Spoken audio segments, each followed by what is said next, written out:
वास्ते कि एडा करिए सफर। एक बंदा ना एक शहर दे विच हिक्के बंदे दा दरवाजा खड़काई रखदा है। वो एक दिन तंग आके निकले उस कहता तेनू रोज ठुकरैना, तेनू रोज झिड़के ना, तेरी गैरत गवारा नहीं करती कि तू मेरा दर छड़ दे। ढीठ बंदा ही दिल दे तू मजबूर आई आस पास उन्हें कावड़ चढ़ी भाई मैं एडी तलखी नाल गल कीती है, तू मजाक ही टाली खना है।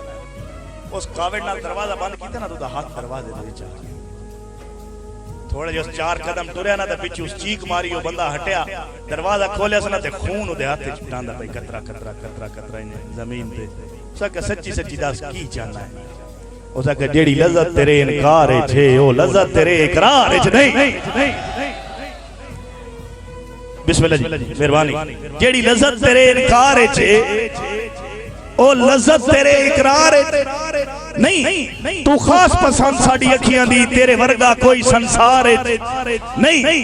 घर बार बेदर्दा भूल गया के कीता तेरे प्यार च नहीं, बाकी तू आता है मेरे शहर ना ए काविश दे इख्तियार च नहीं।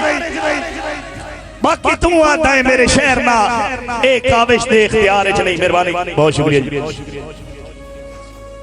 आज जी अहमद जप्पू साहब फराम फैसलाबाद के जेड़ी लज़्ज़त तेरे इनकार है ओ लज़्ज़त तेरे इकरार है नहीं।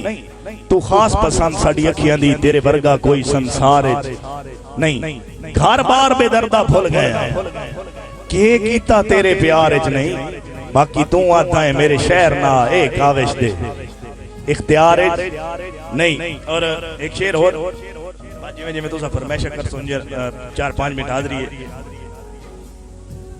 के नवा शेर।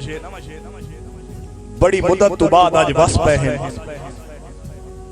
बड़ी मुद्दत तो बाद आज बस पे हैं मेरे नैन प्यासे खैर हो। कोई बंदा ना अपने सज्जन दे शहर वाले पासे मुंह करके दरिया दे मन दे खलाई बतन ते अंज शोदे दा दिल घबरिया हुसड़िया ते रो पिया। अपने आप को आता है बड़ी मुद्दत तो बाद आज बस पे हैं मेरे नैन प्यासे खैर होवे। इन यार बिकारी हथा तू डठ कदी ना कासे खैर होवे। हान मस्त अचानक होठा ते रुक गए हैं हासे खैर होवे। रूह का लाए काविश दी गिरदा शाला ढोल दे पासे खैर होवे। मेहरबानी।